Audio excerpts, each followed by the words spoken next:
Bagaimana jika kita hidup di masa ketika mempertanyakan otoritas agama bisa dianggap sebagai tindakan berbahaya? Di Eropa, abad ke-16, gereja memiliki kekuasaan besar atas kehidupan masyarakat, bahkan hingga urusan keselamatan jiwa. Namun, di tengah dominasi itu, muncul seorang biarawan yang berani menentang praktik yang dianggap menyimpang. Namanya Martin Luther. Tindakannya memicu perubahan besar yang tidak hanya mengguncang dunia keagamaan, tetapi juga mengubah arah sosial, politik, dan budaya Eropa. Pada awal abad ke-16, Gereja Katolik Roma memegang pengaruh luar biasa di Eropa. Bukan hanya sebagai lembaga keagamaan, tetapi juga kekuatan politik dan ekonomi. Salah satu praktik yang menuai kritik adalah penjualan indulgensi. Dokumen yang diyakini dapat mengurangi hukuman dosa.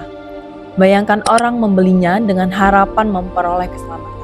Martin Luther, seorang profesor teolog di Wittenberg, memandang praktik itu bertentangan dengan ajaran iman. Ia percaya bahwa keselamatan tidak dapat dibeli, melainkan diperoleh melalui iman yang tulus. Keyakinan itu mendorongnya untuk menyuarakan kritik secara terbuka.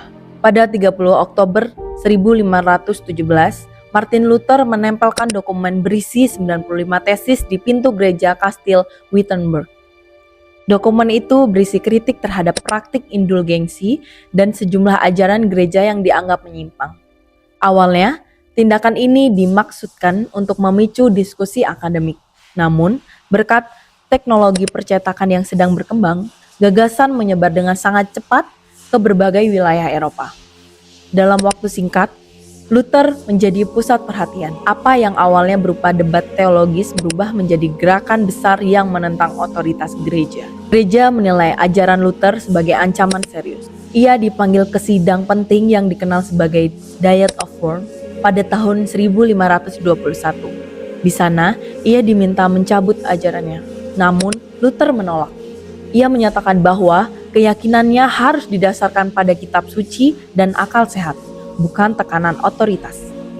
Sikapnya membuatnya dinyatakan sebagai orang yang melawan gereja dan kekaisaran. Ia kemudian bersembunyi di Kastil Wartburg, di mana ia menerjemahkan Alkitab ke dalam bahasa Jerman. Langkah ini membuat ajaran agama lebih mudah diakses oleh masyarakat umum. Perjuangan Luther melahirkan gerakan reformasi Protestan. Banyak wilayah di Eropa mulai memisahkan diri dari otoritas gereja Katolik. Perubahan ini tidak hanya berdampak pada agama, tetapi juga politik. Para penguasa lokal memperoleh lebih banyak kebebasan dari pengaruh Roma. Selain itu, penggunaan bahasa lokal dalam kitab suci meningkatkan literasi masyarakat.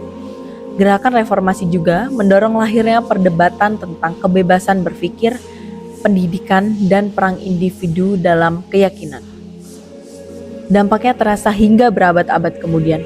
Kisah Martin Luther menunjukkan bahwa satu tindakan berani dapat memicu perubahan besar dalam sejarah.